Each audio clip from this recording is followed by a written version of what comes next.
Yes, We sir. live. Hey, He is live. do you know? You know what I noticed earlier What's that? today when I went for a walk, and I was thinking about we went out this Wednesday. past Wednesday. Have you noticed the last two times we've been out, Kendrick has dropped the album or a song? Yes, I did notice that. We need to go out I did more. notice. I was about to say, do we gotta go out again so we can get some more heat? Get some more heat from this man. We was probably a little more lit than we were the last time. That was for Chaz's birthday. Yeah. But even still, like I said, this track wasn't as scary. Oh no. Also, he wasn't. He's fed up with the world. He's like, this wasn't like he's fed up. He's like this. That wasn't full of like hate bars towards a particular person. Nah. And you know what? I feel like all of this is about to be just a rollout to we get to the Super Bowl. And hey, thanks, man. Appreciate you, bro. Yeah. My man Jared in the boat. What's going on? What's up, People bro? tuning in. But that's nice. I think that do you think we'll get an album before the Super Bowl? I personally think he's gonna do like Beyonce and Usher did and drop it the day of the Super. Like when his performance is done, he dropping it. Shoot, do it that night. Do it after the game. That's what I'm saying. Yeah. I'm about to say Beyonce did it at the after her commercial. That's right. What's going on, bro? What's going on? Man, do you have a question for the day, sir? What? I have a question. Okay. All right. When you got WCW NWO Revenge, do you remember the first match you did? Ooh, yes, I do actually. I do. Because the first person I immediately went to was Sting. Of course. And I think, hold on. Yes, I remember because I was that was when you could rent the 64 at Blockbuster. Yes, you could. Right. So I had a PlayStation. So my mom rented me the 64 and got me Revenge at the same time. It was Sting and Raven. That was the match I did. Nice. Yeah. Man, we are old. Bro. I definitely had hey, what's up backstage, bro? Oh, backstage in the building. What's going on? Salute to you. So, my first match was definitely Macho Man versus Hollywood Hulk Hogan, and I just elbow dropped that man to eternity. It's cool, which is crazy because I actually liked him back then, so I don't know why I did that. It's like you were mirroring real life. And yeah, you know what I mean? Because that's pretty sure what Macho Man would do. But look, we got people following in, man. Let's go ahead and do the intro. Might as well, bro.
Hey,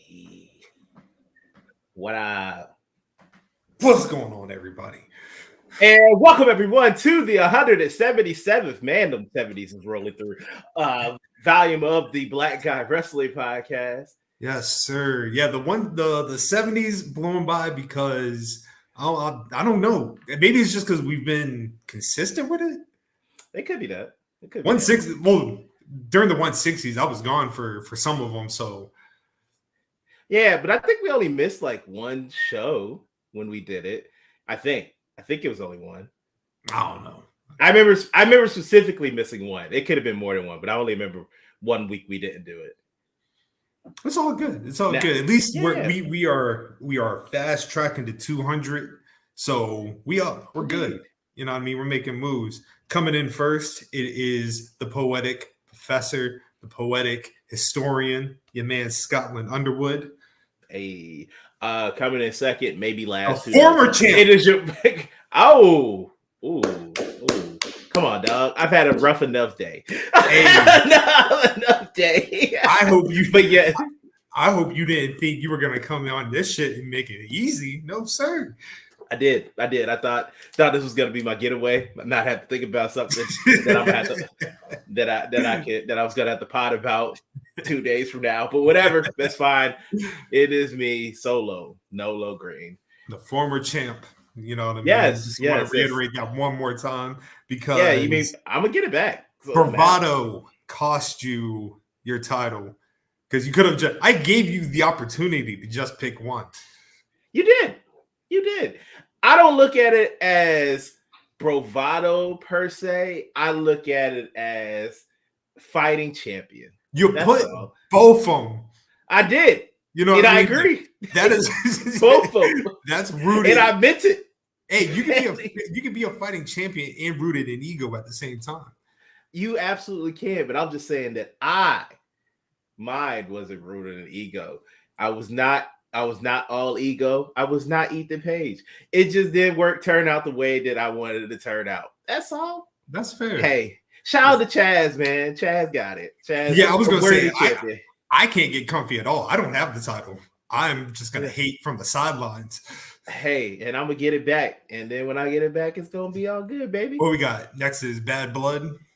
I believe that is the next one. Yes. Yeah, you're not. Bad Blood, and then Wrestle Dream like a week later. In fact, you know what? I don't even want the title for the rest of the year. My sole purpose for the remainder of 2024 is to make sure you never hold that title again. So if you do happen to get it, nigga, you are defending it against at VCW. Next up, you know what I mean? Nigga said anytime there is a card, you gotta defend it. I'm the 24-hour champion. This shit is 24/7, dog. Look, don't think about the wrestling game. There's always something going on. Oh, absolutely, man. There's something going on every day. It's all good. That's it, bro. Salute to DMac and Chaz. You know what I mean? We have no idea if they're popping up, but if not, it's a Peninsula Heat night. So hey, it is what it is. You know how we get down.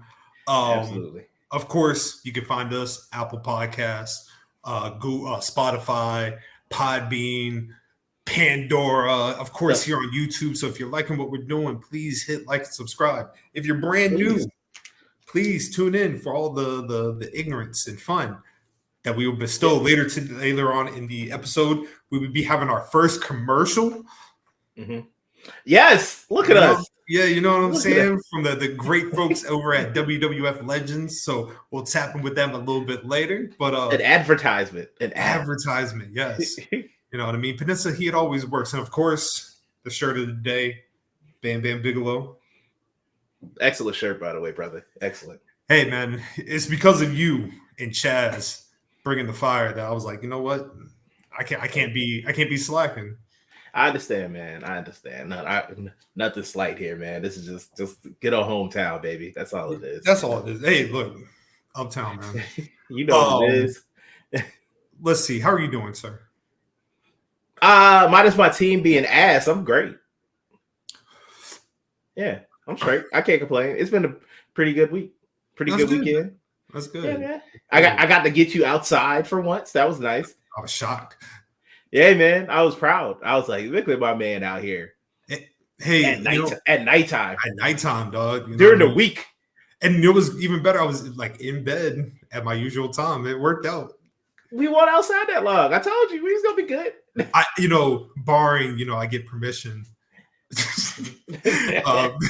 You know, I mean, hopefully this could be a thing more often. You know what I mean? Fine, bro. So, Hey, man, you know me. All you gotta do is let me know, and then we here. I appreciate that, man. I appreciate that. Obviously, you know, not that much that happened this week, but there was a lot that happened. So I say we start from Monday and we just work our way down. All right, baby. All right, cool. Monday Night Raw. I actually don't remember anything that happened except for two things. What are the two things you remember? Yes. Well, the first thing was Brett. Your Canadian pops. Oh man, yeah, that is my dad, man. That is my dad. Yeah, hey, man. Yeah, I remember him being disrespected. That's what I remember. Yo, well, first, man, they got my man Brett out here looking crazy. Brett didn't look like he wanted to be there. Brett looked like his hair was disheveled, like he just rolled out of a nap and said, "All right, let me go ahead and do this shit, bro, and get this check." War veteran Bret Hart. Yeah, that is the one thing about Bret Hart, man. Like he will get his coin one way or another. But Bret Hart and Sting, all about that bread. Oh man, it's all about the check. Oh, but he came out, had that great segment with Gunther. Gunther, it's funny, man. It's funny. Gunther, and I don't think we've actually talked about it on the pod about like Gunther as a character. Like we always talk about like in-ring wise, like Gunther, he gets busy, gets active, but Gunther as a character is phenomenal. That nigga is an asshole. Dog. And he's so good at it. Like it's not even like it's not like something that's forced. He just is like an elitist European man. And he wants to let you know that he is better than you. But he did give Brett a compliment as he was doing it. He just also came with some asshole shit behind it. That's all. He gave Brett the biggest compliment and said that man is second behind his real favorite, Goldberg. Bill Goldberg. Don't forget he said Bill. You know how much that probably killed Gunther to say that? You know he ain't mean that shit. Man. That's how I know how good he is, man. That man said that with all he said that like he meant it. Yeah, it's great, man. It's great. For a split second, I was hoping like Gunther was gonna tease like chopping Brett. And then somebody come. And then like Sammy came out. Yeah. That's funny. Man, if you would have chopped Brett, I would have been on here slandering. Dog, we'd have said Brett turned into dust on national TV. It's crazy. Do you think because it seems like they're setting up Gunther and Sammy, and it looks like it's going to be happening at Bad Blood. Do you think this is too soon for this match to happen? Like, you know, we just got this match at Mania, and theoretically, Sammy does hold a win over the World Heavyweight Champion. That was the argument we had with Jack Perry and Bryan. So technically, since Sammy is the last person to beat Gunther, he does earn a world title. But would you have saved this, or are we doing this at the right time? I feel like it's the right time because the way that they're doing Bad Blood is like, well, at least most of the matches so far, it's actually some bad blood involved. They're sticking to the theme. Like there's real hate. They don't fuck with each other at all. Gunther probably hates Sammy, even though he thinks he is so much better and that Sammy is beneath him. He still hates him that he is the one that ended his Intercontinental title streak. So I'm enjoying. I'm not mad at this happening at Bad Blood. I mean, I'm looking forward to it. Sammy about to take 2 back-to-back L's. That's okay. Hey, Sammy used to losing. He used to lose a lot. Why are we acting like this ain't new? Why? It's okay. And he's losing to people that are like worth losing to. It's not like he out here losing to jobbers. I think you get his 2 blemishes out the way. Randy first at the reign, now Sammy to avenge his loss. I mean, yeah, sure. I mean, like personally, like I have no problem with the match. I'm very excited for the match.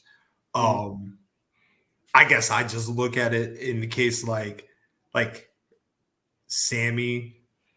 Yes, can Sammy afford to take another loss? Sure.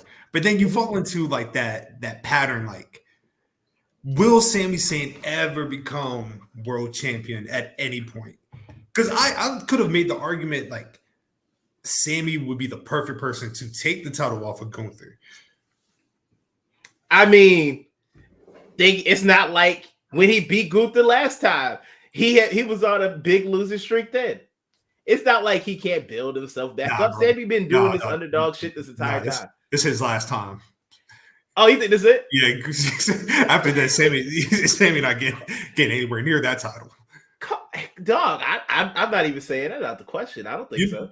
You know what Sammy will be from this point forward? You know how you need a big world title match on Raw, but you can't have a big match. You just need like a marketable match. That's what Sammy is. I got you. So you about to make this man Leota Machida. I feel you. Not Leota, man. The champion's here. Oh, shout out to the champ, man. Hold on, let me do this properly. Ladies and gentlemen, making his way down to the ring, hailing from Newport News by way of Charlotte, North Carolina, he is the new BGW World Predictions Champion. That man, the visionary Chaz Bailey.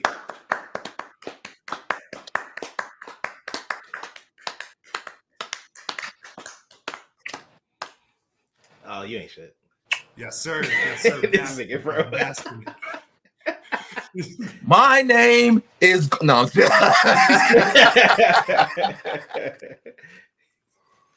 Oh, man. Good evening, beautiful black gentlemen. What's going on?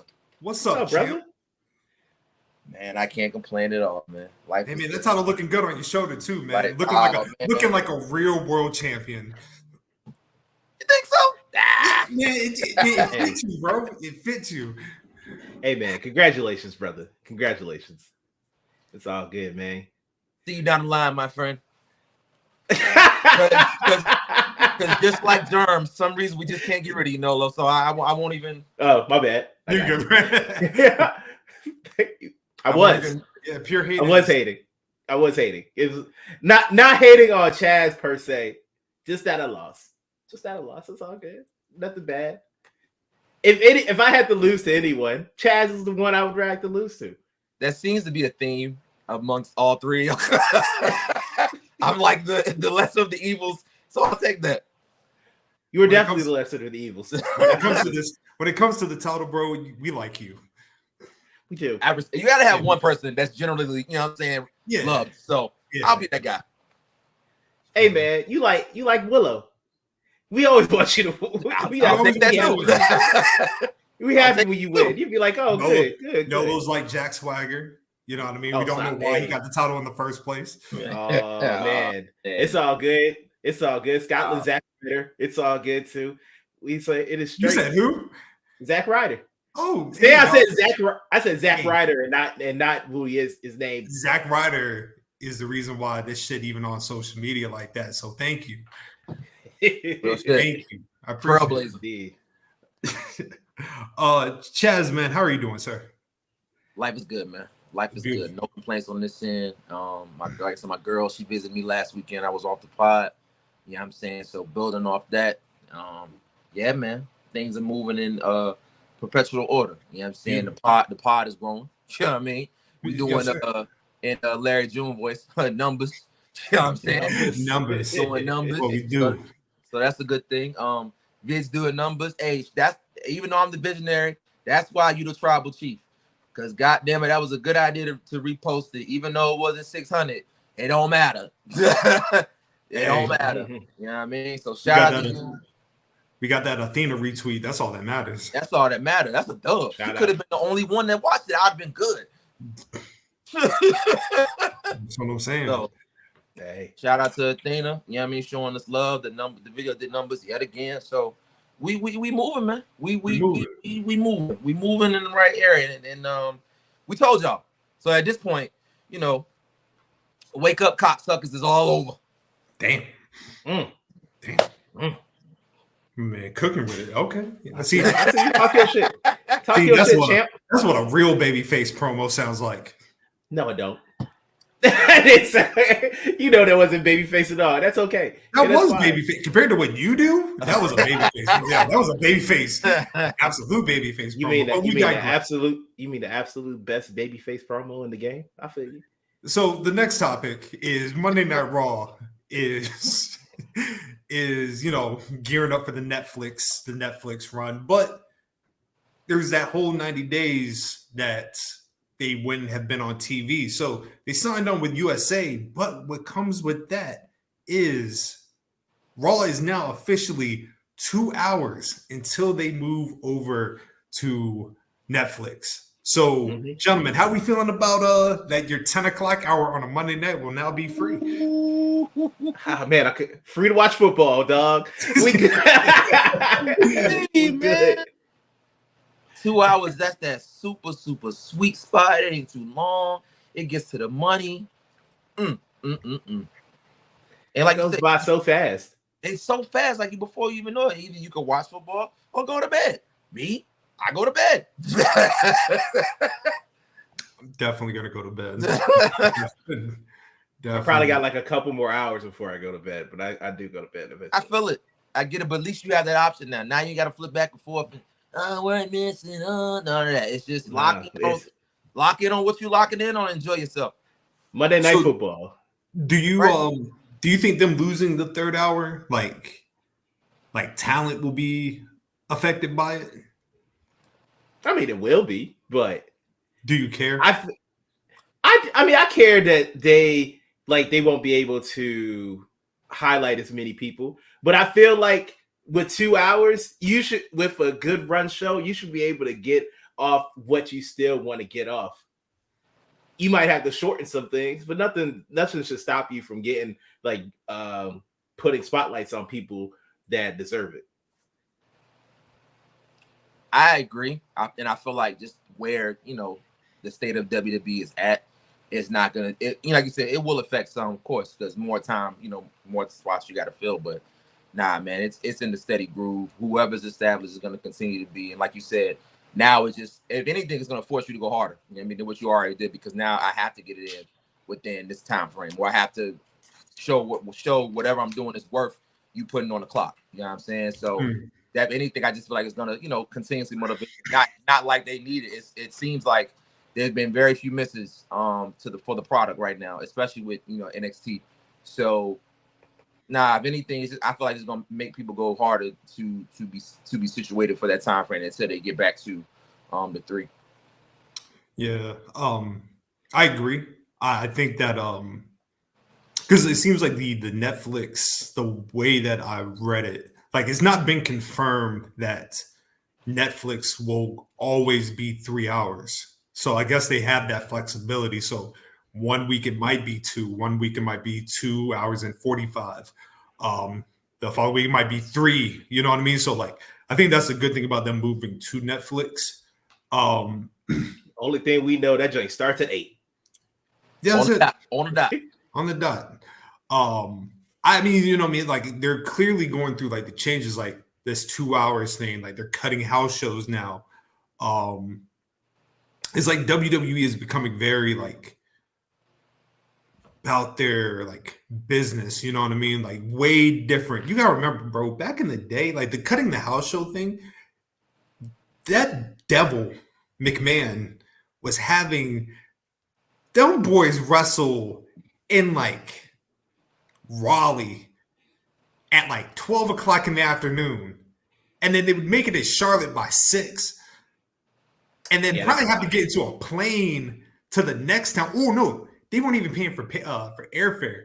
They would have to drive to the next town in South Carolina. Damn. Damn. Man. And you know what's wild? Go ahead, Nolo. Oh no, I was gonna be just think of all this more free time that the talent and the backstage people will have, that they can actually have a better work-life balance and like enjoy themselves and not always have to be on the road and be able to go hang out with their families more. And it's not like they're gonna be hurting for money. They've been killing it revenue wise for a while now. And I was gonna add to that, it's crazy to think that even with all that, they were able to produce a solid product, you know, because and that put them on the map. Now, granted, you know, the way they monopolize different territories, that's a whole nother conversation, but they were able to still give you a solid product that propelled them, you know, leaps and bounds against their competition. But just imagine how much more the gap would have been between WWE and everybody else had back then. People actually enjoyed, like you said, enjoyed going to work, had a work-life balance. I'm happy to be here. Like, I'm not just pumping this out for a check. I'm pumping out because I love what I'm doing. So it's like it's a gift and a curse. I don't wish that curse on anybody, you know what I mean? But just kind of putting everything in perspective, because now, man, now you got people that love work, that love the environment, that enjoy what they're doing, that feel valued, that feel honored. I can go home on holidays. I can go on my birthday. I can go see, you know, my kids. I can have some free time. I don't have to do house shows. Like, hey man, it's all hits right now for WWE, from in all aspects, and it's gonna get scary hours to see, because what we're doing right now, I can't even fathom what we're gonna be at for the next couple of years, especially with all the storylines we got. But just within one segment on SmackDown, there was so many elements. So it's gonna be good to see. We're gonna, like I like to say, we're gonna eat. We're gonna eat. Shout out to Triple H. Keep making sure he got that executive producer credit. He did. Oh, you know, he wanted to make sure you seen that. He said, "Yo, you gonna see this? Damn it, you gonna see this time." And also, like, I didn't see it, but didn't he open the show too? He did. That's great. That is promoter-tism at its finest, right there. Man, opened the show with them the steel cage match. In fact, let's go to SmackDown, because, like I said, I don't really remember much from Raw, but a lot of stuff that happened on SmackDown was prevalent. Solo beat the allegations. I was proud of him. I was very proud of him. Hey, we was like halfway through that match, and I was like, "Oh, this is already better than the SummerSlam match. Good job, man. Look at this chemistry." Hey, look, he knew for a fact, hey, man, if you don't have a good one where there's a clear help to mask whatever thing you're not doing, if you can't have a great match in a cage match, I don't know what to tell you, man. It felt like that was his last shot. It felt like that's what they told him. Hey, my nigga, you got it one more time. I feel like about to be in this tag match in Bad Blood if you don't make this work. And you looking like shit. What the fuck? I feel like the plan was, if he had a bad match, that Triple H was like, "All right, Bloodline, go beat his ass. Get him out the story." Hey, Jimmy, you want to come back to the rest? But obviously, Cody wins. He's getting jumped, beat up. But then the tribal chief, the OTC, he comes out, and there's such the moment where, like, the Bloodline's in the cage and Roman gets in, and like he just closes the door, like he knows the door. I'm about to whoop everybody's ass here, and he proceeded to do that, whoop everybody's ass. But the moment, the face off. Did you hear that crowd, yo? Because we waiting. That's what we want. This is all we've been wanting. Ever since he got in there, we was like, oh, when they finally like come together and they actually have their match, man, this is gonna be so cold. It's gonna be so cold. That's all I got. But you know, Solo, he pulls him out the ring. Good heel shit. Yeah, great. You know what I mean? Like, honestly, this is the best thing to do. Like, they should not have any physical interaction until the match at Bad Blood. I'm not even gonna lie. I wouldn't even be upset if they didn't have any physical interaction at Bad Blood. I kind of want that to be an end of SmackDown type confrontation. Like everybody, like, you remember when Gunther and Sheamus had the match and the Brawling Brutes and Imperium were fighting, but just Sheamus and Gunther were just looking at each other. Mm-hmm. That's what I want from Jacob and Roman. That's money. Okay. Okay. You feel what I'm saying? I see the vision. I see the All right. vision. All right. Thank you. OD. Now, with that being said, I see my man brought up the right question here. Yes. Let's talk about this. Yes. The colonizer. Yeah. Nick Aldis backstage, being the great GM that he is, he was like, yo, we need a big match for Bad Blood. Solo, Jacob, Roman, Cody. He's already spoke to the Bloodline. Bloodline's with the smoke. Cody comes in and said he wants nothing to do with the Bloodline. He is done with the Bloodline. Do you know what I did when I heard that? I was like, thank you. Be gone. Go do something else. Let's get active. Let's make this a real civil war. Mm-hmm. Roman comes out at the end of the show. Massive pop. He's with it. You know what I mean? Roman even says, I don't need this white man. I'm good. This is family business. Mm-hmm. He says he is the face of WWE. This is his ring. This is his ring. Yep. And the white man got upset. So, I'm just stop for 1 second. If you were Cody, wouldn't you feel a type of way? No. Like, nigga, I beat you. I have the belt. Yeah. I would not get it. Like, that's y'all's problem. I'm on the bigger and better things. I feel you. Okay.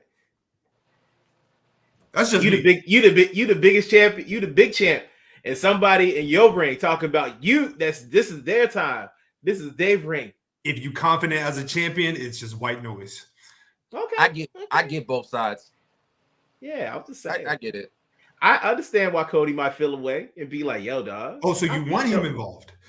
I never said that. I'm just talking about how I can understand where you're coming from. Snippy tonight, man. Snippy tonight. Damn. Snippy. I'm not snippy, man. No, I get it. I mean,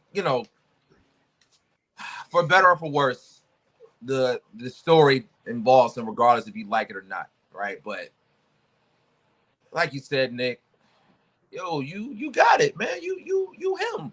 You was him doing your thing, you know what I'm saying, before Roman slid on back. We was rocking with you. We knew, Tribal Chief will always be Tribal Chief for us, but we with you. We support it. You know what I'm saying? So I get it. I mean, y'all know certain champs, so when you get to the point, your ego, man, even when you reach the top of the mountain, you still want everybody to acknowledge you.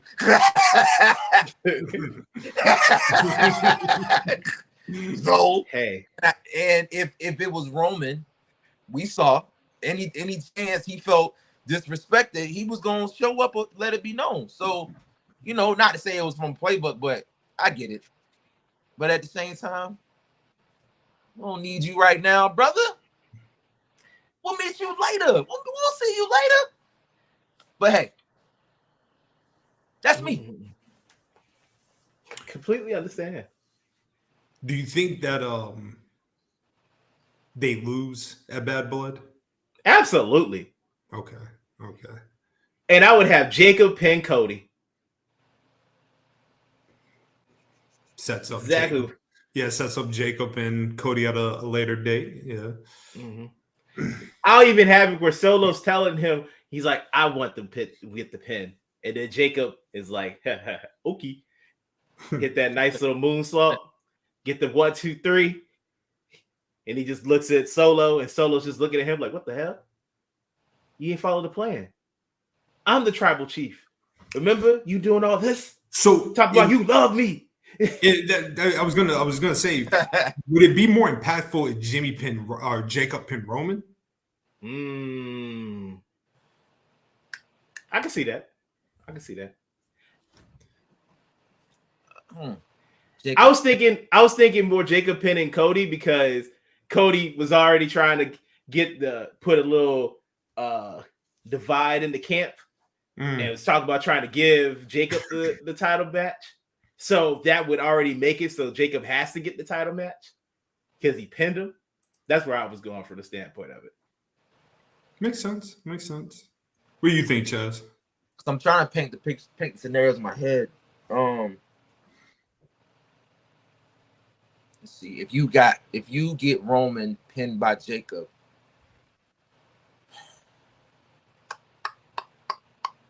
yeah, because then, yeah. Because then you realize that, all right,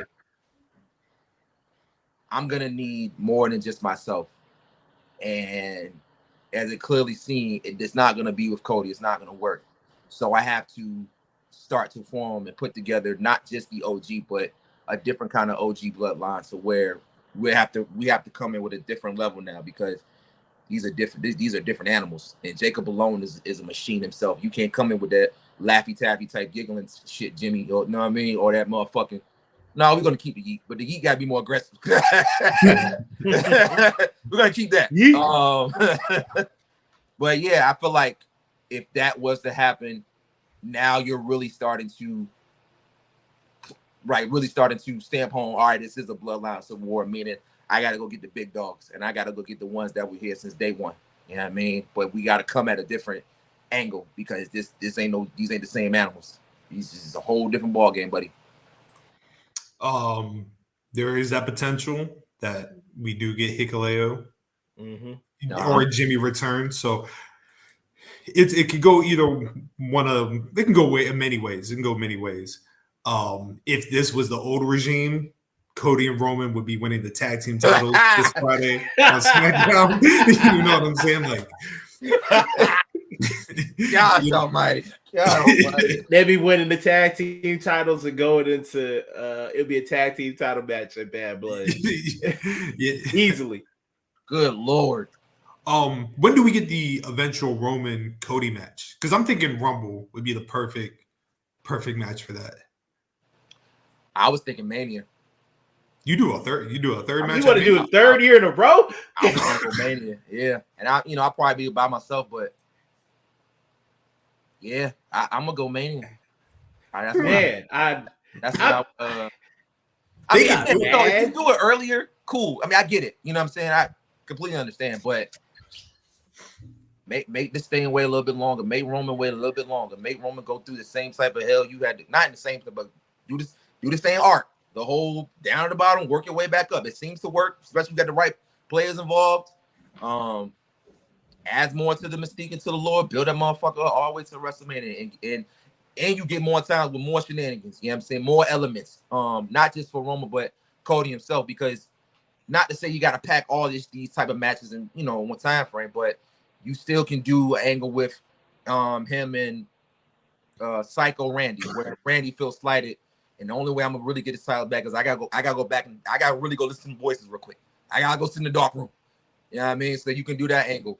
Obviously, it's gonna be him and Cena at some point in time. I just don't know when, but obviously.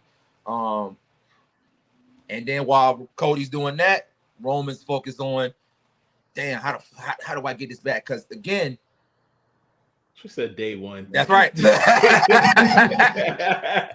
Again, even though he's quote unquote babyface now, you still did a lot of fucked up shit to get to where you're at to right now. So there's gonna be some type of finagle to bagel, some type of method to the madness. I can't just get these people back on my team, so I got to do a whole psychological angle. In comes Wise Man. Now you bring it back into the fold. So that's why I'm like, you got enough space, time and opportunity to where you can book this all the way for number 3 and have this shit really be the greatest, if not the greatest rivalry we've ever seen, just because of how many elements came from it alone. Doing it on the first Raw on Netflix isn't the terrible idea, because it makes it like must see. Yeah, I was gonna say that would be the ideal, like for a debut on Netflix.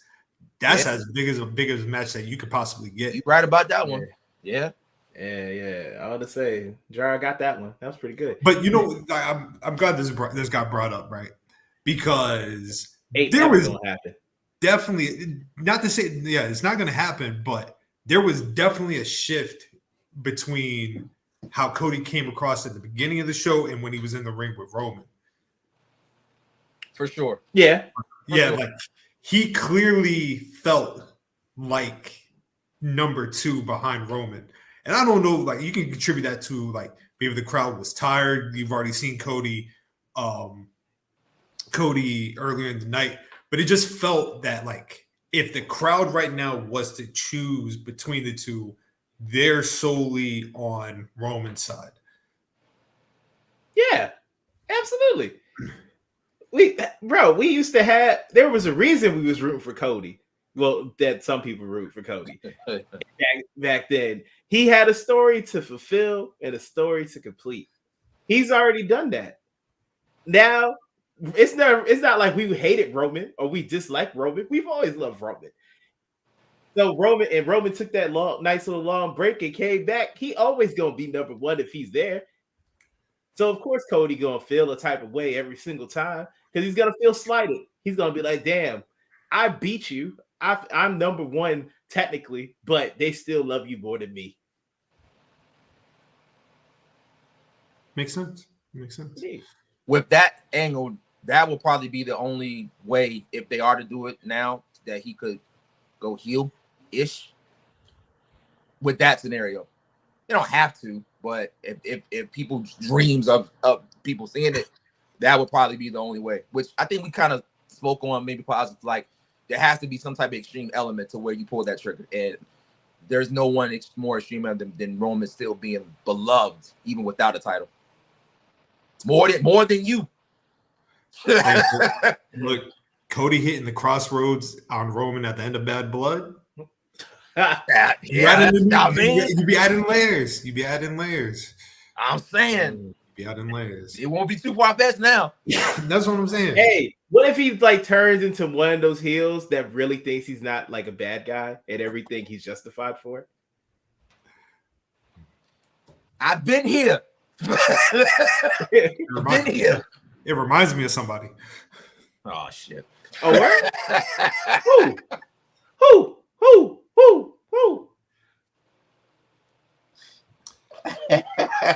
So next. Oh, well, you're not gonna answer the question. Okay, that's fine. That's cool.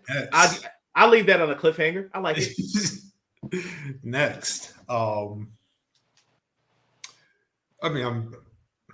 I'm excited for this. I'm excited for this story to unfold. With that being said, going on to the next subject, like I said, there's really no format with this particular show, just news and notes. But Friday, was it Friday? Yes, Friday. Some news dropped at the end of SmackDown about it. 2 new signings on the block. Oh, your boys.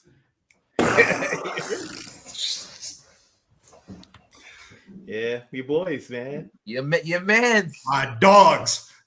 Those your guys. Yes, See, sir. Y'all are excited. I am excited.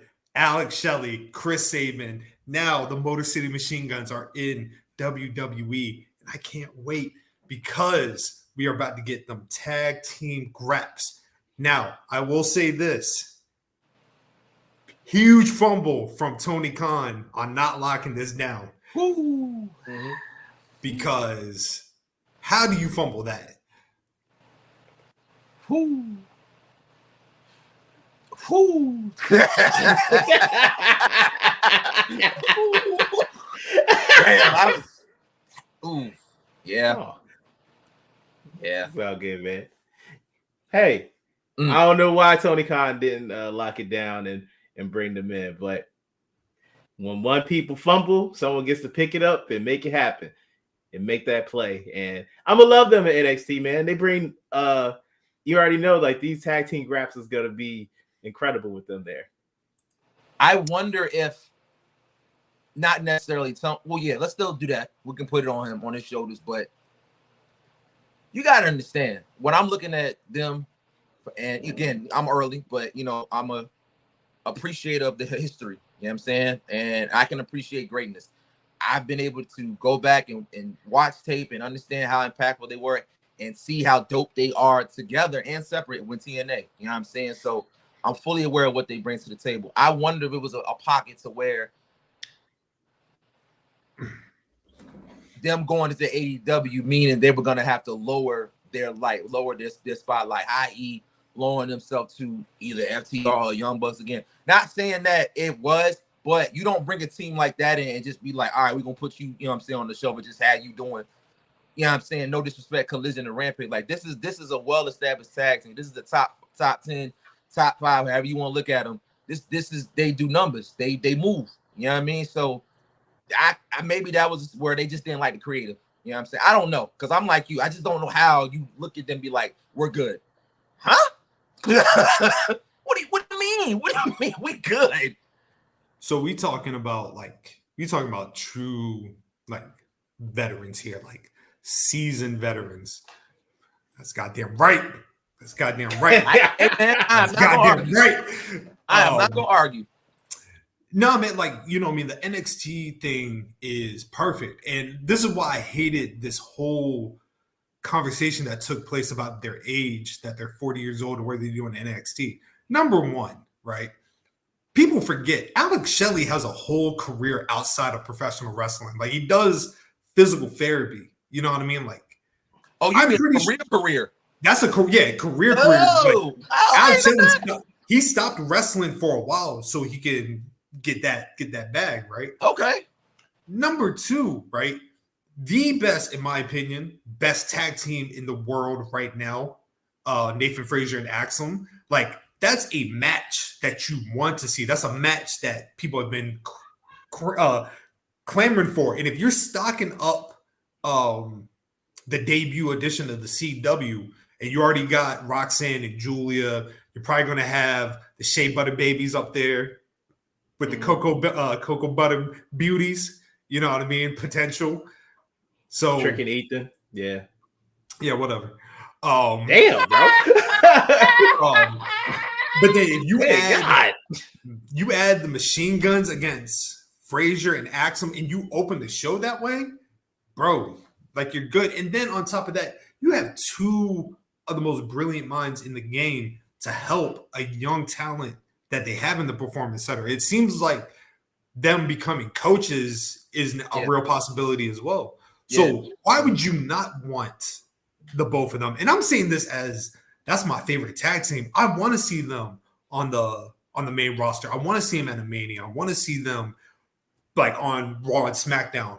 But NXT is just as great, right? That brand is making moves right now. Like, it is a top quality show from start to finish. So why would you not want them to mold even more young minds?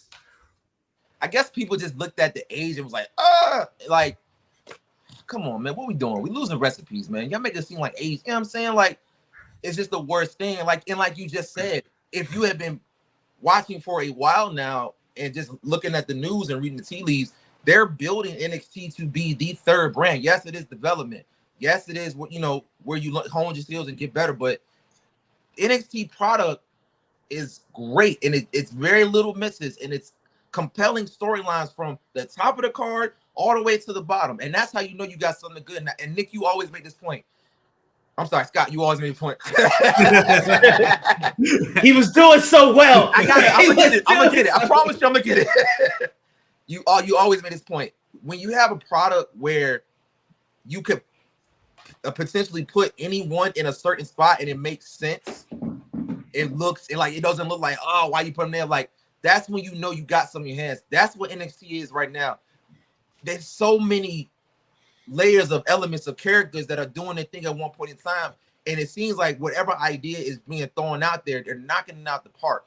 Why not add that element of, again, motherfuckers from the streets? Like, the streets know who they are. Now the name brand is gonna know exactly. If you're a casual watcher, never even heard of them, you're about to see why we love these people so much, because they're about to get active behind the scenes and in the ring. And then shit, what you call it? NXT about to be the only brand on like actual network TV. Mm-hmm. They about to be, everybody else is either about to be on a paywall or USA. And then on the flip side of that, like, you know, the talk of them going to the main rosters, y'all are already forgetting the Lucha Bros are more than likely going to make their debut on the main roster. So, like, either way, we good. We eating fine. We're fine, Quan Dizine, baby. It's a good time. It's a good time. And don't get it twisted, right? If AEW does correct and the Outrunners become their top tag team, I'm still good. I love the Outrunners. They're great. You have loved the Outrunners since you've seen their first promo. You know what it is, bro? Like, they are. There's this. Somebody did a tweet. They were like, FTR is what people think. They want people to think that's what 80s wrestling was. The Outrunners, that's what we loved about 80s wrestling. Showmanship. You know what I mean? Bright lights. The colors. You know what I'm saying? So, yeah. Anything else on the machine guns? Nothing. I'm just looking forward to that first match with Axiom and Frazier. That's all. That's good. It's gonna be a banger when that happens. It's been a good couple weeks for you, man. I don't know what you've been putting in the atmosphere. I don't know what you've been telling God to do for you to help to for us. You know what I'm saying? There's people that love the graps, but it's been a really good couple weeks for you. From Nigel coming back to seeing Brett to seeing Sting. Now you got boy. Hey, my manifestation tongue is powerful. That's hey. I see it. I'm picking up what you. I heard about you. Hey. But before we move on to the B show and what they got going on over there, we actually got some shit to advertise, right? We do. Yes, sir. Yes, sir. So, are you gentlemen fans of the old Aki games? So, like WCW, NWO Revenge, WWF WrestleMania 2000s, the classics, right? Me and Nolo, we were talking about WCW, NWO Revenge at the beginning of the show, right? Yes, classic games, right? Absolutely. So, I think we can all make an agreement that the premiere of those type of games was WWF No Mercy, right? Classic. Man, I remember when I got it for Christmas. Oh my God! Look, my man, he already on it, man. He got that joint. He said, "I got it on the iPad right now." Shout out to the emulator, dog. Emulator be coming through. Well, the thing is, right? I don't play a lot of video games. In fact, I don't really play any video games. But I will say there is a community out here that specializes in their free time of modding WWF No Mercy 64. So, like, if you're playing on Project 64 and you say you wanted to play WCW, you know what I mean, like a full WCW roster on No Mercy, people have done that, right? Mm-hmm.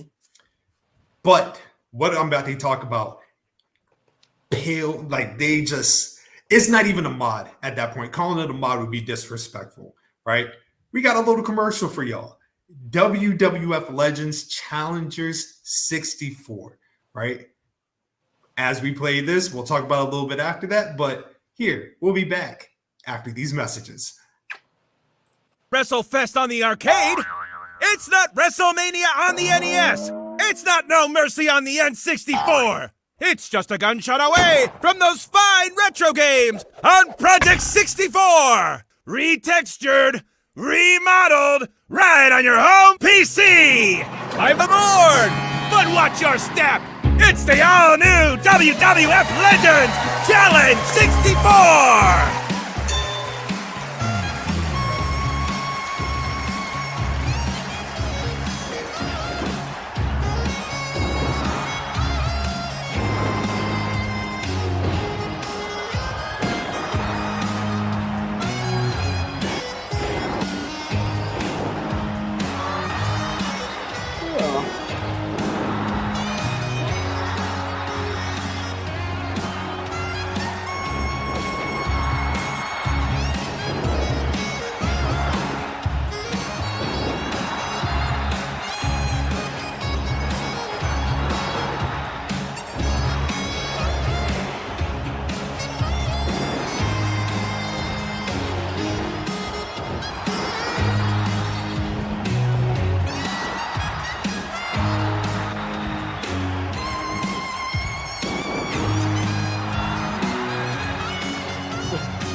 Yes, sir.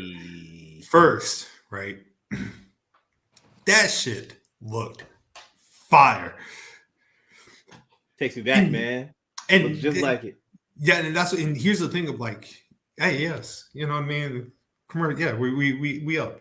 But the dope thing about it is, man, like I remember when like this project first got started, like I was 16 and like I was playing emulators, I was looking for mods, and I saw that this group, shout out to Ico Trask, FTWJME, or Orson, the guys who funded or started this project. And like from that time to what we just saw now, like so many things that they implemented that makes it its own game. Like they redid the introduction screen, character screen. There was even models that they built from the ground up to fit better with like certain characters. So I think Jake Roberts' body is a whole different prototype. Roddy Piper, the mechanics, they added moves. There's commentary in the game, actual theme songs. You know what I mean? Like they have the slew of arenas. Everything about that game, like that's what I'm saying. The team that they have, and you know, we would be here all day if we can announce everybody. But salute to everybody on that team that's put that game together. The link is in our YouTube bio. There's stuff that you can do to help build it. I've played the game myself. The game is great. The shit is so dope. They even modded the fans. They got Vladimir the super fan in the crowd. Oh yeah, I remember seeing him. That shit Word, come on. You feel what I'm saying? Like, come on. They got Vladimir in that joint. So, like I said, if you're a fan of that period, that golden age, Hogan, Savage, Piper, Andre, Hart Foundation, Demolition, Taker, Razor Ramon, Bret Hart. They now have DLC, so I think they added the Legion of Doom. Earlier today, they added Ric Flair, Lex Luger, Hacksaw Jim Duggan. Like, salute to that entire team and what they do, man, because, and number one, the game is fun. So, yeah, please go support them. Absolutely, man, because look at like all that hard work that I know they had to do and all those man hours just to make that shit happen. Hey, that joint looks beautiful. I remember you like gave me the link to it once, and then I changed computers and I lost it, and I was kind of sad, and then I forgot. But I'm gonna have to go re-download this joint. Yeah. It's just a fun game, man. So like, salute to them for allowing us to air that for them. You know what I mean? Please go support them. Go support them on Patreon. These guys do this for free. Like they're not getting paid for this. They do this on their own time. Like I said, they've been doing it many years. The least we could do, go support them on Patreon. You get a chance to talk to them, see what's coming out, new attires, all that. It's a full experience. So definitely tap in with them, man. And hey, tell them BGW sent you. Ding.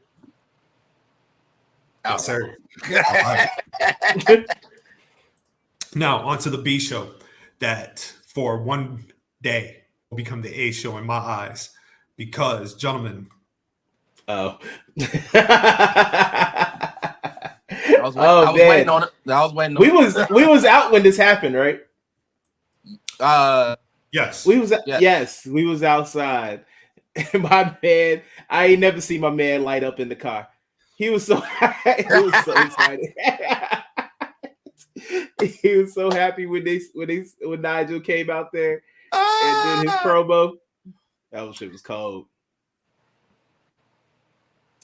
Let me tell y'all something. What's going on, Tony? Let me tell y'all something, man. What's going on, brother? What's going on? Salute. Let me tell y'all something, man. Talk to me. September 2009 was the last time Bryan Danielson and Nigel McGuinness wrestled. They wrestled in the Manhattan Center, and they were on their way both to WWE, right? In fact, I think they even, like, the rumor at the time was the role that Wade Barrett had in Nexus was supposed to be Nigel McGuinness. But you know what I mean? But Nigel was too honest in his physical, and he brought up like a torn bicep and the concussions he had. And WWE reneged on the offer until he got surgery. Well, back then, even still now, if you're an independent wrestler, like you don't have any health insurance, getting surgery was not really not on the table. Viable option.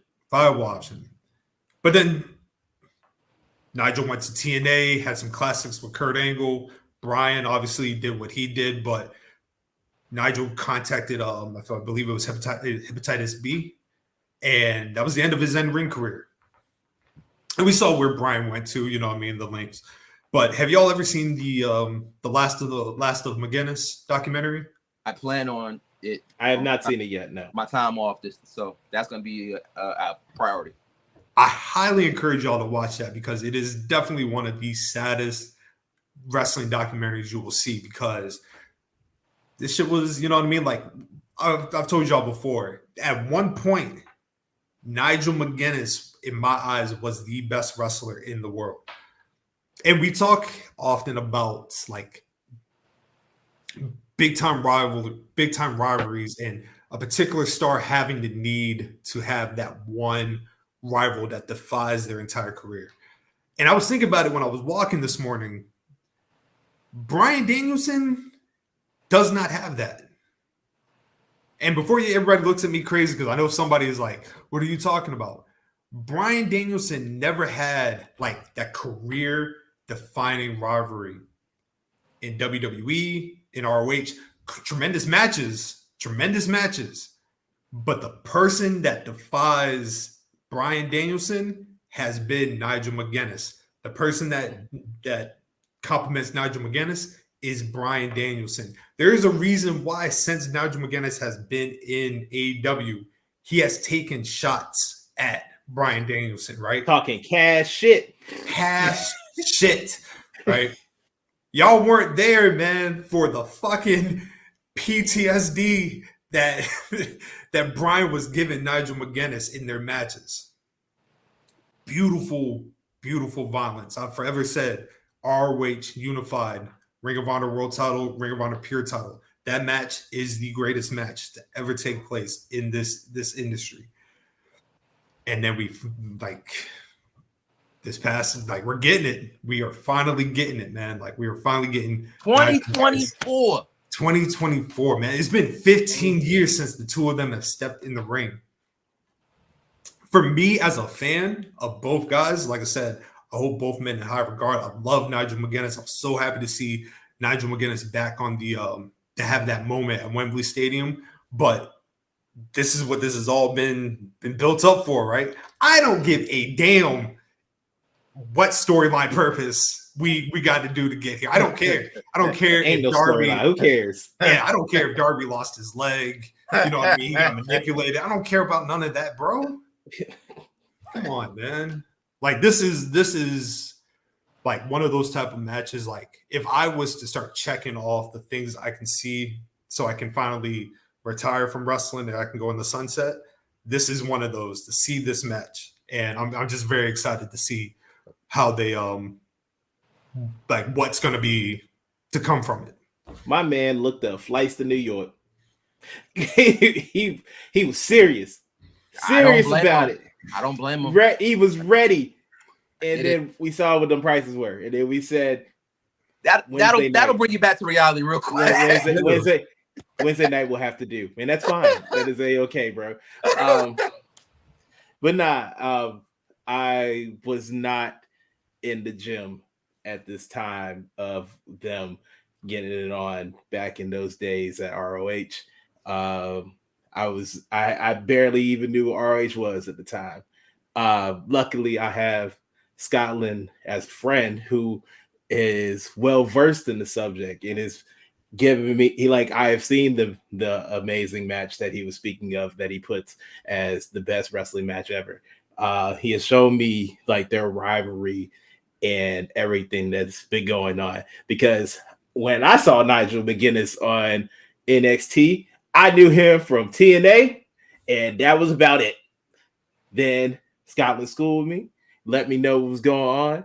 And since the moment that Bryan Danielson got to AEW and Nigel was there, this man has been saying, we need this match. And finally, not this week, but it's next week, right? next Wednesday. Yeah. Next Wednesday, we will finally get it. And I'm just happy to see it. Him coming out at All In, set this all up to make it even possible that we are even going to get it. So I'm really looking forward to it. I think one of the best parts about this shit is that Nigel looks fucking amazing. You know what I'm saying? Like, when he got into that ring, it was like he never lost a step. Like, he never forgot how to mash the buttons to do an Ayukin to win the match. You know what I'm saying? He looked good. He was pulling out all the classic hits. You know what I mean? The nostalgia moves that from ROH that I was, on Twitter seeing people reaction. I know my Scott was losing it. You know what I'm saying? So just to see that, man, it makes it even better. It's like, neither partner is gonna have to do more than the. Obviously, Bryan still has more experience, so he might, but you can just know they know that we have an obligation here. We have a responsibility to make sure that this match is one of them ones that you just never forget about. You know what I'm saying? Because Bryan has leaned into now him saying he's the GOAT. You know what I mean? And we respect it. We get it. I'm not gonna argue. You got the stats. Like, yeah, talk your shit. So they know, they hear the whispers. They know the streets are talking. So I expect this to be, like you said, for one night, the A show, and they gonna motherfucking deliver.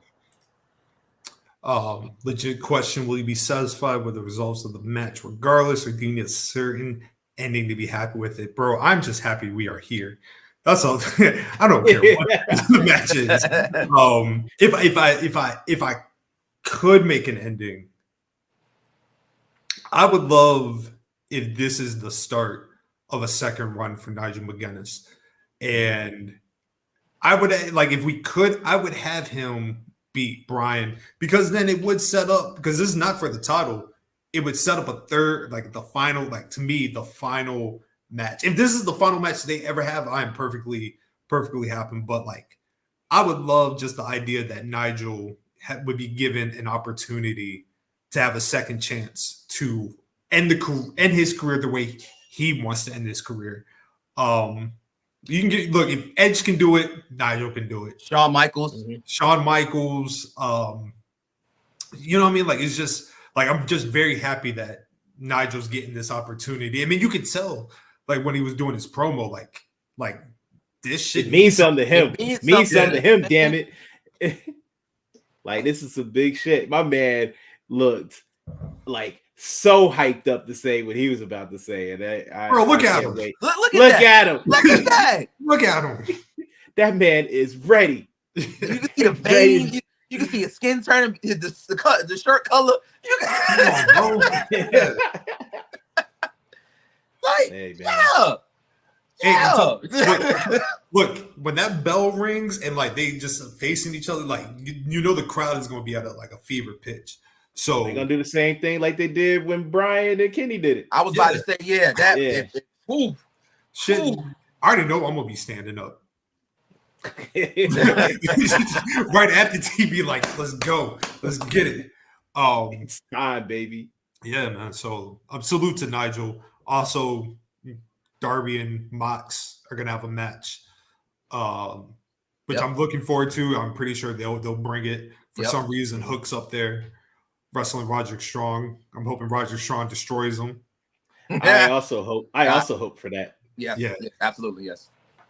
What else has been going on in AEW? Anything significant? They had that match with Mariah May and Queen Aminata that was dope on Wednesday. Really love that one.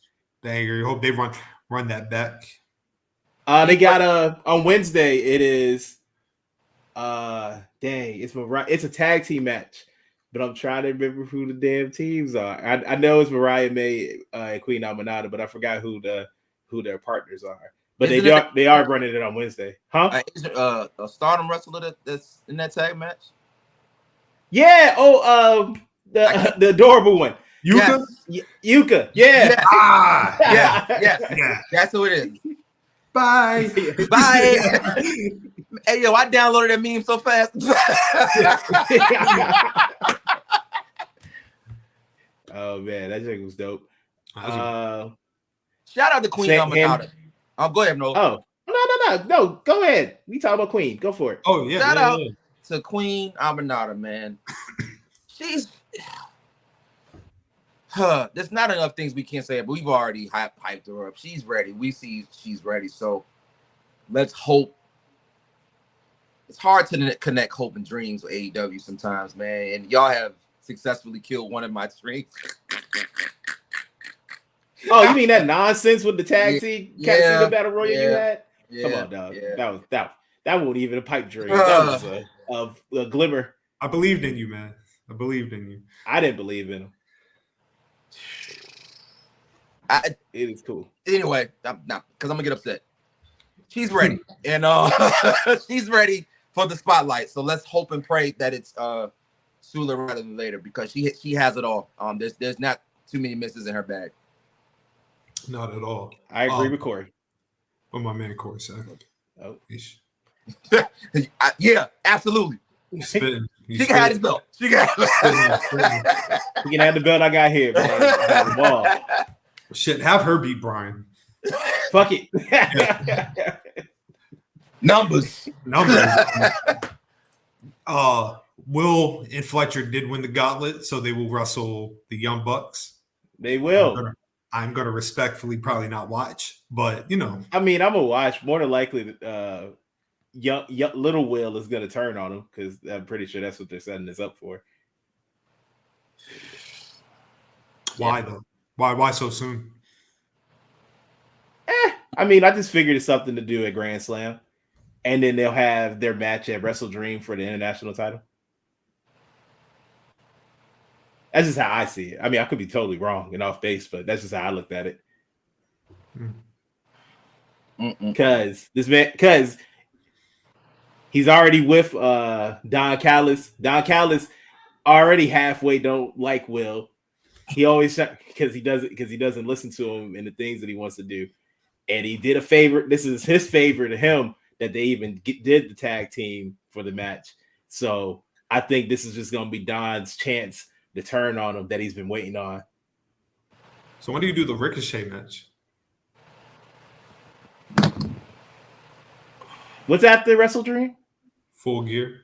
Full Gear? I can see the Full Gear. He told that nigga to get some wins. He ain't got enough wins. This is AEW, man. You know that shit probably forgotten already. Oh. I know you're not applying logic to AEW. I was trying to. Them days are over for me, man. Unless you just a big motherfucking name. I don't know what to do anymore. I do think that eventually Kyle will turn on him, which will lead to Mark Davis coming back, which I do think will set up Will and Ricochet against Aussie Open at some point. And to be honest with you, I'm starting to wonder if like they are holding off on like the revamping of the tag team division so Aussie Open can get the titles when they wrestle in Australia, which would make sense. When is that again? February. Yeah, it's February. It's the other Grand Slam. Got it. Long time, but like you said, I'm not applying logic no more. If we ever get there, I'll absolutely. If we ever get there to where the tag team division is something, I'll support it. Well, as long as you're not the booker, we good. You gotta get that. Yeah. Yeah. You was out here rooting for teams that was never gonna win. Good teams. I never said they weren't good. Good teams. I know what you Hype mean. dreams. I know what you mean. Who? You was out here. Who are we talking about? Aussie Open. Wait, no. I was talking about not you. Not you. No. Okay. I was like, wait, not me. Nah. Not you. That man is not a White Sox fan. He is. I'm sorry, bro. It's just a style, my guy. That's it. You know they about to have the most losses in MLB history. See, that's why I'm not a White Sox fan. I don't associate myself with losers. The hell? You know who's not a loser though? Talk to me. Oh, I know who's not a loser. That's right. She's not a loser. That's right. Forever champion. The longest reigning Ring of Honor champion of all time, the goddess Athena. Man, beat Joe's record. Oh, That's no, crazy. always. Here for it, man. Oh, She earned it. She deserves it. With Damn, that I being should've worn said, today. with that being said, you know what I mean? Like, I do think I would put Athena as the greatest Ring of Honor competitor of all time. That's huge coming from you. I have been in the trenches, my brother. Yeah, I've been in the trenches. That is huge. I don't disagree with if I said it, it doesn't mean that much. That's why when you say it, it means more. Yes, because I agree you with have you. been in the trenches. You know all about it. Deep in the trenches, man. Deep in the trenches. So like, not even just the women's world title in Ring of Honor. She's done. She is the wonders world for champion. Ring of Honor. She is Ring of Honor. World champion. She is the world champion. With that being said, she does like when she does lose this title, like she has to go up to AEW to like full time AEW, right? There's nothing. Like no rematch. Like she has to just we don't need a rematch. When that white child beats her, she just goes off into the sunset and then becomes AEW Dynamite person every week, weekly. Yep. Shoot, it like building up to All In Dallas, like you already know she should be a focal point. You feel me? You already know who she should face. We've already talked about it. Yep. Yeah. Her and Mercedes, man. That's what we need. All pun intended. Too much money. Way too much money.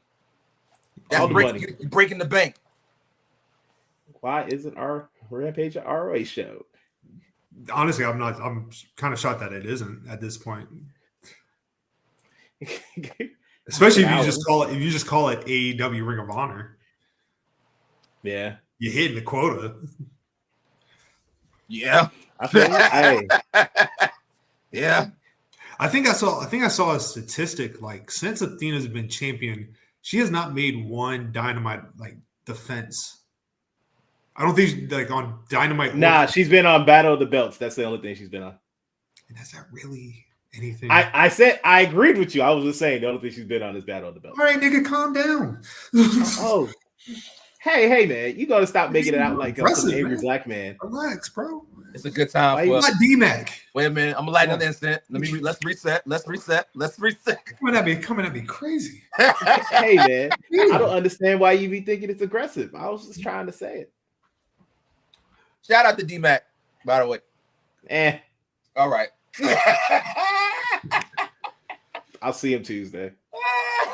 I'll see him Tuesday. How can this be a train wreck? What? No, come on now. Come on. This hate. Now. We hate this hate. We can't be hating. Come on now. We can't be hating now. We losing recipes. We can't be hating now. They're not Britt Baker. Nah. Athena's an amazing wrestler. We're not doing this. Absolutely not. Got to put respect on Athena and Mercedes' name. I think me and Nolo spoke on this, so Scott, I wanted to get your idea on it. Is it too? And again, apply logic here, just for the sake of this conversation and the question.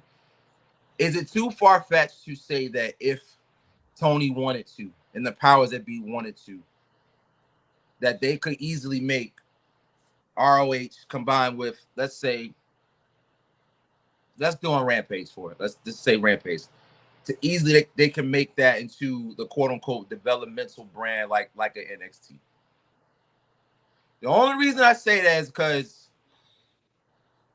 it's like the ROH numbers are not doing what we would love them to, and you can attribute it to whatever you want to do it. Outside of Athena carrying on her back, it could be and it should be more.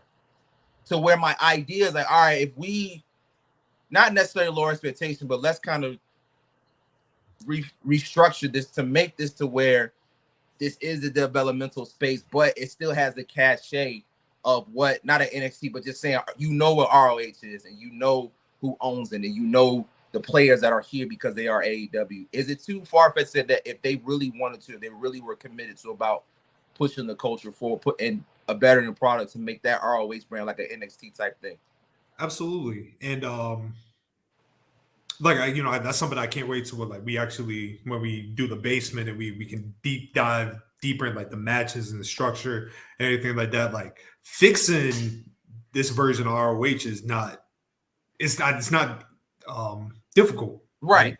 I think there's certain things that they could do to make it more viable. Like when they were doing the ROH tape or the AEW ROH tapings in Texas, and they were at that smaller arena. Like it was perfect. You know what I mean? Like when they were doing tapings at Universal, it was perfect. Having Ring of Honor at a smaller arena, and then you properly structuring it, like you have your mix of the veterans, but then you have the up and comers, right? It's how AEW Dark was. Like, right. We're seeing so many people that were on AEW Dark thrive today. Like, you know what I mean? So yeah. They definitely can make Ring of Honor like a place. Like you can make any place what you want it to be. Right. I don't know if that's in the cards. Right, of course. I'm pretty sure at this point Tony probably just sees it as like, hey, I have it. Right. You know what I mean? But I don't agree with like what people say, like they need to like scrap Ring of Honor altogether. Just like you've been saying, like a few tweaks here, a few tweaks there. And I don't think like them having like a lot of history for it be a developmental position. Like why does developmental have to be like this negative word or like a downgrade to anything? Like that's the shit that NXT gets. Like, isn't the whole point of this entire thing is to build up the next stars, like to build up the people that are going to take it into the future, right? So AEW can't rely like in 15 years if they want to stay in business. You can't rely on Brian. Brian's about to leave. Joe probably be after him. You know what I mean? Like I'm just throwing out names, but like you have to build to the future. And having Ring of Honor being that it is such a rich promotion of history, you absolutely can peg the developmental.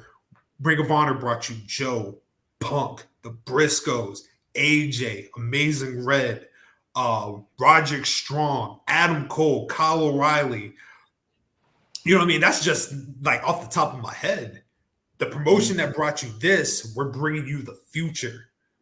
You know what I mean? Lee Moriarty, Action Andretti, Top Flight.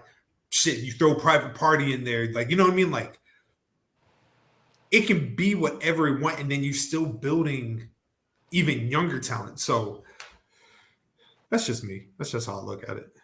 No, I get it. I agree with you. I just always, whenever I watch ROH, I'm always saying like, man, the talent is there.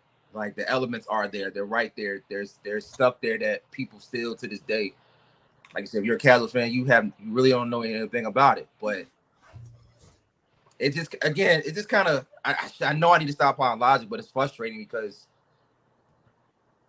you could easily be the biggest number 2 that we've ever seen. Even, have a chance to be, bigger than WCW. Not the bash WCW, just building off the top what they did.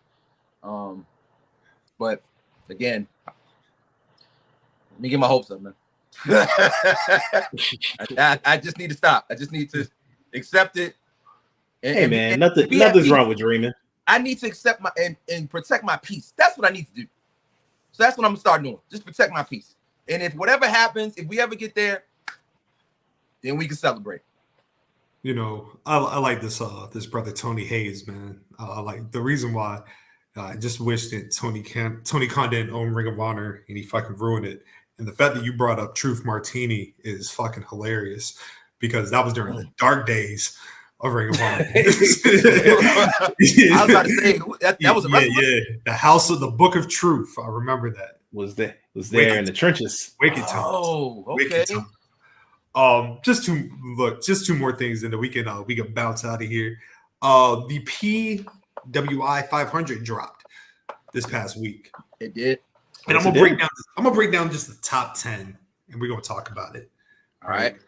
Should we do 10 to 1 or 1 to 10? Can we omit somebody? Nope. Oh, it's all good. Go for it. 10 to 1. 10 to 1. So number 10, Mystico. You know what I mean? Starting out strong. You know what I mean? Mystico, even though he had that abysmal match with Chris Jericho, that apparently his fault. Apparently he didn't win. Yeah. It depends who you ask. Yeah. You asked AEW, he won. Yeah, or he lost. I mean, Mystico lost. Number 9, Gunther, the World Heavyweight Champion. You know. Mm-hmm. Number 8, John Moxley.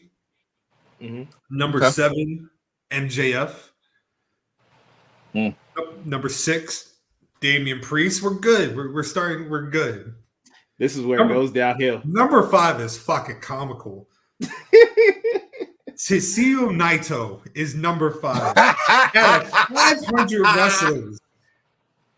And keep in mind, the evaluation period is August 1st of 2023 to July 31st of 2024. So you mean to tell me, just looking at this list right here, Bryan Danielson is 14. Yep. Drew McIntyre, 13. Yep. The G1 winner, the man who's going to beat Naito for the title. Zack Sabre Jr. is 33, but Tetsuya Naito is 5. Come on, bro. Stop playing with me, man. Ayo, name two memorable things that he's done in this past year. Had a terrible match with John Moxley. Yeah. God. And I should have said good. I should have said good. Destino. You said what? Can't hit the Destino. Nah, he's not. It's not for him anymore. It's not for him anymore. Yeah, that's the one I wanted to admit. There was a time where I was out here. It wasn't that long ago. I was like, yo, we don't need to be out here slandering Naito. Bro, I put Ricochet over Naito. I put Ricochet at number 5. You man, this is where it's come to. He hasn't been good for a while. He hasn't. He's very popular still. You know how much you gotta hate somebody on the list to put your other op above them? Do you know how bad that gotta be? It's insane, bro. You think I want to say that out loud? No.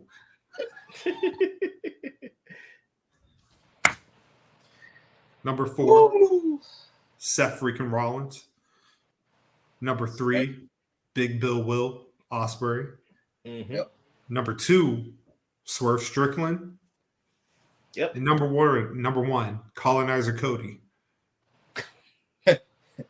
CB1. CB1. So how we liking the list? You know what I mean? Like obviously PWI, they it's like very kayfabe. But how we liking this this top 10? Even kayfabe, I don't understand how the hell Naito's so damn high. How is this possible? What? Hey yo, man. Do they just be like, yo, we just need to put somebody from New Japan up there? He was the champion, so let's put he got to be top 5. I don't see it. They could have. I mean, if that logic, they could. Well, nah, because he beat AEW. So I was about to say Rainmaker, but I guess in that time frame, he was 21.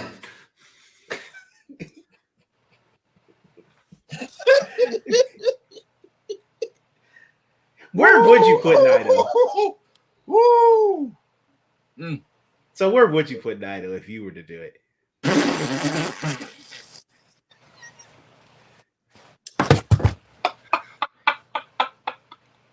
Would he even be on the list? I mean, I put him on the list. Would Scotland put him on the list?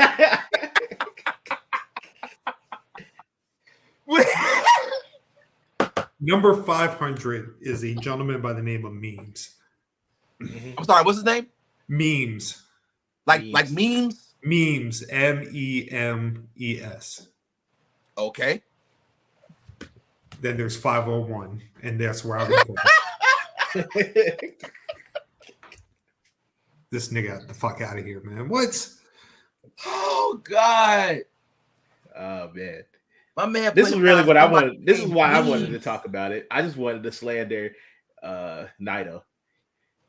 Because I never understood. I remember you sent me the list, and I was just looking. I was like, okay, I got Matt. I see Cody up here. I see Swerve. I see Seth. What the fuck is Naito doing up here?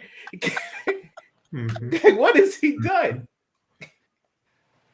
Oh, yeah, absolutely, God. Yoda up there. Yeah, absolutely. I would put Yoda up.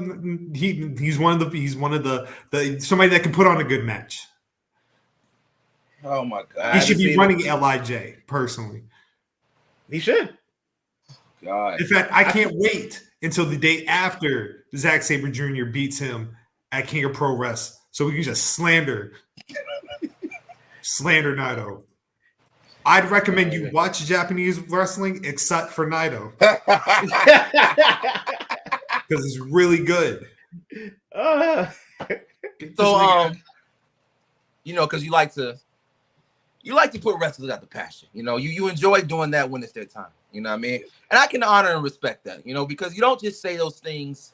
You have general proof as to why you're saying it. Where would Naito now serve his best purpose? Would he be a janitor? Would he be a good greeter at Walmart? Where do you now put him at outside of wrestling? Put him in the crowd, bro. Put him in the let him be a fan. Let him be a fan. Let him just enjoy the show. Yeah. His time has come. It's gone. His time is past. Nigga stand outside Cork and Hog like this. I used to be somebody. Oh shit. Oh man. Who did he face? Oh, he faced TPJ, how you say his damn name? Oh shit. And Capital Punishment. TJP. TJP, yeah, that's who it was. Oh man. Naito going around Japan, be like, hey, did you know I used to be an IWGP world champion?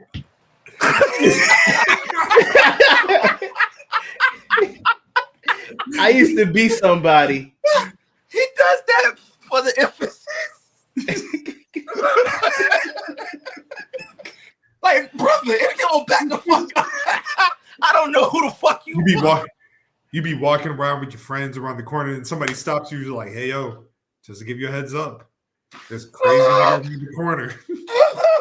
Who's going to tell you you have like the Tokyo Dome? He says he knows. He says he knows Okada. Oh shit! Don't believe him. Don't believe him. Oh, just walk by. Hey, excuse me.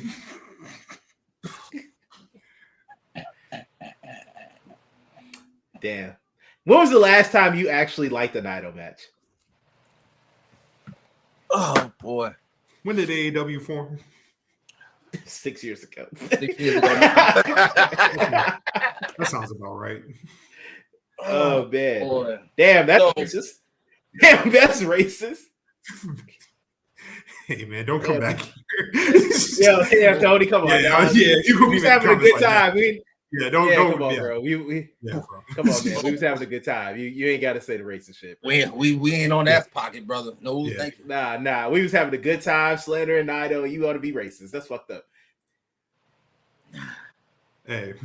I'm pretty sure Scott, you already did your work. Okay. That was an instant ban. I'm sorry. Yeah. Fuck out of here, brother. Yeah, that's an instant ban. He has to go, bro. Yeah. Thank you very much.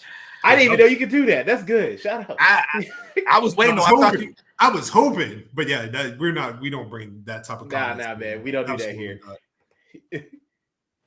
Absolutely. Oh my God. So outside of that, we're cool with MJF being number 7. I put MJF over Naito. Yo, I wouldn't even have MJF in the top 10. Get that motherfucker out of here. Yeah, I was kind of. That one kind of got me too. Like, I'm not. You know what Naito is, Joe? You know, Naito is like, you know, the people that, I'm gonna let him cook. I'm gonna let you cook. You know how like there's people that set up the ring? Yes. Like he's the one that tells them, like, all right, the ring's gonna be over here. So like he don't even need to be touching anything with the sacred mat. Damn. I'm done. Come on. All right, you good now? We've killed Naito enough. I don't know how Zack Saber's drinking so low. That's one thing I want to know. Yeah, that's crazy. 33. Jeez.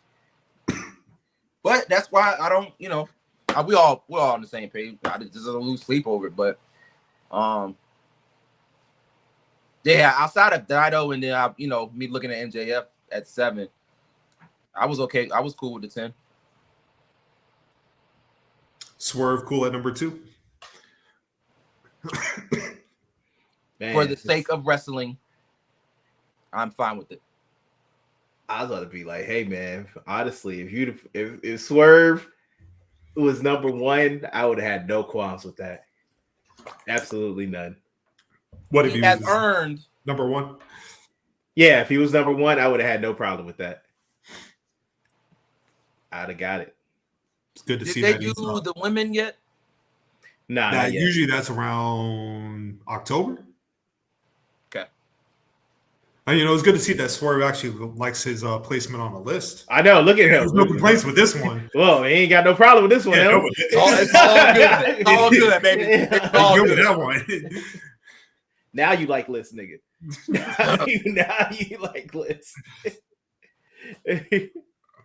Like, bro, you could, and that's why you fucking corny, because you could have just said nothing, or just said thank you and left it at that. Hey, man. You know what? You know what? Lames are gonna be lames. And you're right. I think for me, it's just very disappointing. Y'all know how much I love the culture, how much I love us. I'll do anything to put us at top. And my nigga, you're not here without our support. Like, we pushed for you. We saw the potential for you when you got to the AEW. So I won't say anything else again to protect my peace, but for the sake of wrestling, he earned number 2. You better swerve your ass to number 2, buddy. That's what we gonna be. Pretty much. But yeah. I'm trying to think. No, I think that's it for PW to PWI. Will BGW ever do a list? Shit, I'm with it. I could already tell Nolo not. No, before you answer. Your answer gonna be, I mean, I don't want to, but we can. That wasn't gonna be exactly what I said. What I was gonna say is, if that's what the team like to do, I'm down. I feel like. Oh, go ahead. Oh no, I'm saying like, I'm not that like I'm committed, but like, because I'm already doing the historian shit right now, like that takes up a lot of time. But it doesn't have to be a lot. You know what I mean? It doesn't have to be. I'm just not a list. I'm just not a list guy. I'm just not a list guy. I get so that. That's all. Yeah, I understand. Look, check it, right? There is this Patreon that I like. These guys have a forum, right? And they literally chronicle every like. They got matches like that you cannot find, right? It's only $10, right? Money is not the issue. It's just a lot of commitment, Yeah. Yes. I watch that $10. Yeah, If I spend that $10 and I like genuinely want to like study, probably be the only thing I watch. I don't blame you. It'll be just y'all three and then me talking about historical shit. Yeah, I remember back there was a match that took place in 1943 in Waterloo, Iowa. Man, gonna start talking about Wyoming, the Wyoming territory in 1962. So when you put it like that, I told y'all the idea that I had for next year that we can all collaborate. I don't know if I told you, Chaz, did I? I not. Oh, we're gonna talk. I'll tell you after there. I'll tell you. Okay. Nolo, I told. I told. Yeah. Okay. But yeah, we'll touch on that. Anything else?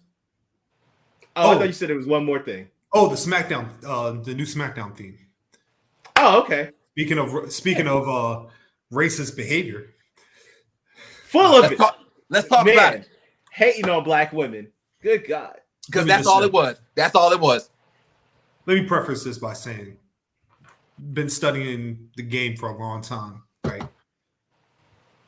Black music has been featured in pro wrestling for a long time. You feel me? Like, you gotta remember, like, in the 80s, even before WWE, like, they were coming out to like actual theme songs, right? Mm-hmm. Run DMC performed at WrestleMania 5 at their peak. WrestleMania 5, 1989. Right? Mm-hmm. Boom. Just watched a match this morning, 1993, WCW. Too Cold Scorpio. We all know the great music video. Hip-hop based. Yep. Right? The Gangsters, their entire match was playing Natural Born Killers. Right?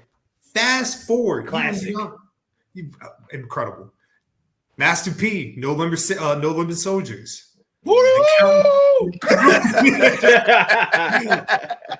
The countless themes, Little Kim, Silk the Shocker, C Murder, 3-6 Mafia. Yep. Right? That's not even everybody I've named. WWE aggression. One of the greatest of all time used hip hop WWF aggression in everything he did for a good while. New SmackDown theme, Megan Thee Stallion. Shit rocked. It was dope. It was great. It fits the vibe. Fit perfectly. Yet somehow, not for these white men. They said, "Nah, turn that Limp Biscuit up, baby." Give me that Linkin Park to the end. My man said he wanted that Nickelback. Yeah. Wanted that Nickelback theme. Puddle of mud. Oh. Wanted that puddle of mud going off, bro. He want that Everclear running through the speakers. Nasty work, man. Nasty business. Why, bro? Why do these people feel the need to disrespect like our culture, our black women? You know what I mean? Like, so for anybody to say wrestling is rock and roll, hey man, guess what? Rock and roll is black music. Absolutely. Hello, are we here? Are y'all here? Are you listening? Are you up? Oh boy. But you know. And you know what, man? I love it when the WWC comes together on certain things, things that are just better for the culture. That was one of those moments where, yeah, you got cooked for at least 5 days straight. No, I'm sorry, not 5 days, because it just happened. They still cook them now. So yeah. It's a couple days. But nah, man, utterly disrespectful, racist. You know how they like to get down, especially if it has anything to do with black women, and they always, because they are the most disrespected people in this earth, and just And what I did don't it get you? understand. What did it get you? Like what? Nothing. Nothing, Bro. Why you hating? It's a damn theme, and you acting like it won't fire. Absolute fire. If you ain't just kept it like I'm not really rocking with the theme, but I can see why. I can see it hitting the vibe. You know what I mean? It's not for me. Yeah. No problem. No problem. Nobody's saying you have to like it. Right. It's not everybody's cup of tea. I get that. But it was just wildly disrespectful, as if this shouldn't be here at all. That's because they think we shouldn't be here at all. There you go. And that's where it's lived by.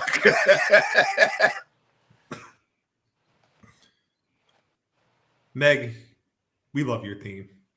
It can stay for however long. And we want you in WWE, please. I will let you know, like, these people are not going to prevent Megan Thee Stallion from making an appearance. I'm getting this, damn it. This is ours. This is what we wanted.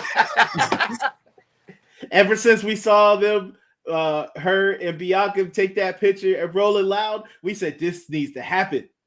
Exponentially. Look, Megan, like that Megan, Jade, Bianca picture is gonna move mountains. Yes, gonna move the axis, baby. My man said Glorilla. She can come too. She can absolutely. Sure. Yeah, come on down. If Snooki little ass can do something, Glorilla can. If Sexy Ray was here, goddamn it, Glorilla's fine too. Remember when we had Coco Jones in Philly? Yeah, we did. It was great. It was a great time. Amazing time. Yeah. Man. Remember when we almost had Cardi? Lacey Evans fucked it up. Well, she's no longer there, so there you go. Damn. One thing we will always do is we are going to fight for Black women, and we will not tolerate any disrespect. Take that rock shit somewhere else. Take that to NWA. Yeah, you want rock? You want wrestling that's rock music? Take it back there. You got a whole platform just for you. I'm telling you, man, I was watching. Like I said, I was watching Smoky Mountain Wrestling this week. Sheesh. Felt like a giant clan rally. Shit is crazy. Jesus. So genuine salute to New Jack, D-Lo, because they don't know how to. God, man, God Almighty. We talking about Kentucky, Tennessee, West Virginia, that part of Virginia, like the western part. Yeah. The racist Avengers all coming together. Yeah, I salute to you, bro. Oh, shout out to you, man. I understand. But that is all I got on the unless we got anything else that you gentlemen want to talk about. Nah, I'm good, man. I'm good. I'll save all my sadness for my other pod. That's probably for the best. Indeed. Get some good rest, man. Pray. Keep drinking water. You know what I mean? Yeah. Get your soul right. Get your soul right. DMac will here tonight, but he'll definitely make sure he's there for that one. He's not gonna miss that one.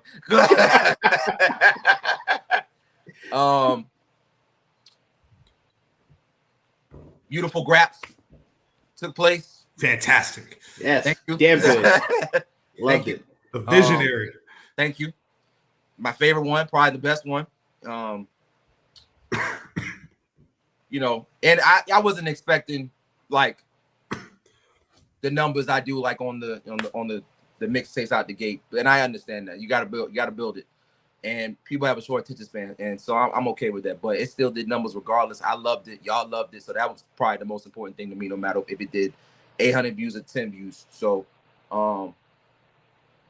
that told me everything I need to know. So we'll continue with it. The next two will be Bianca versus Sasha at Mania, and then for out of a gift for my man Scott, it will be Nigel versus Bryan at Grand Slam.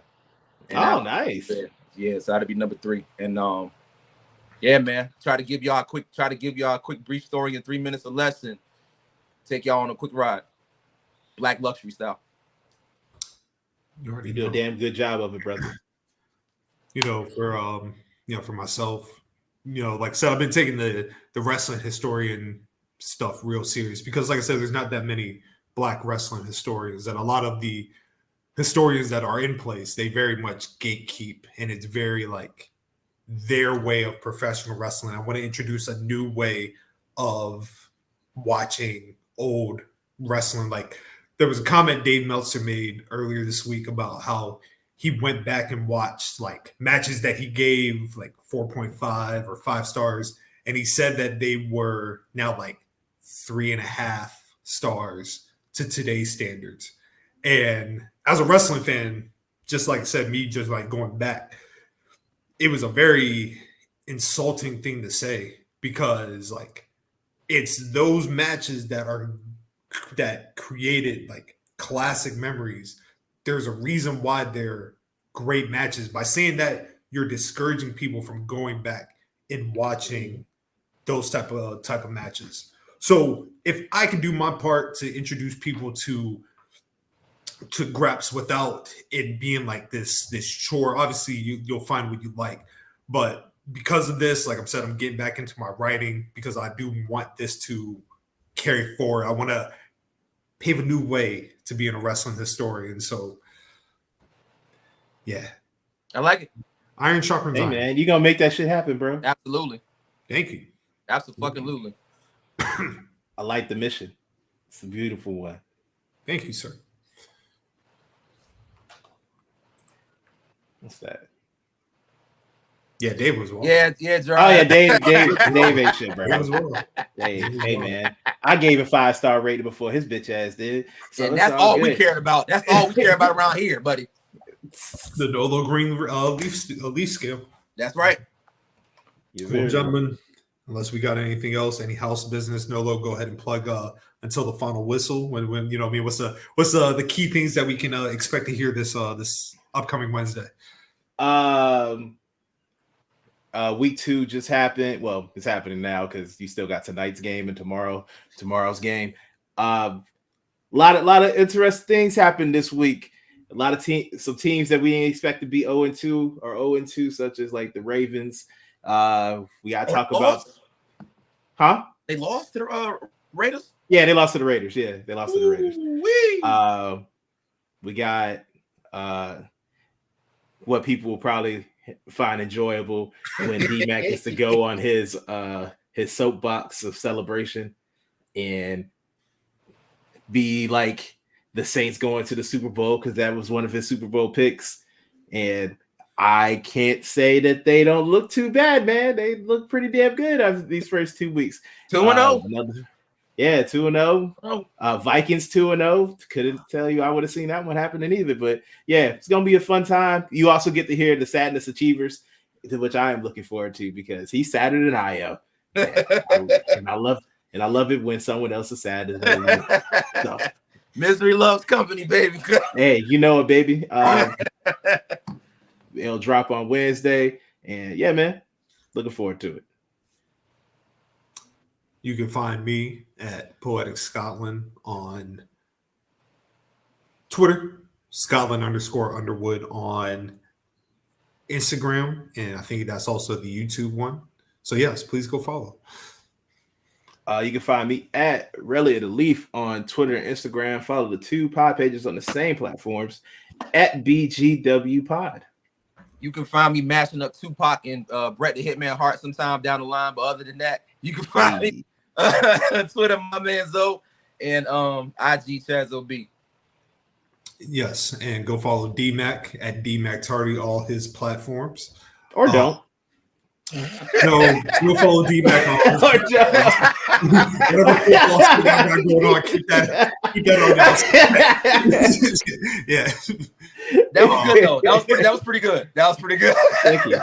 Appreciate you. Appreciate it, man. Yes, appreciate you, Brody. My man. A reminder that if you say a racist comment in the comments, you will be you banned. Out this bitch. Yeah. So salute to everybody that kept it. Oh, conversation.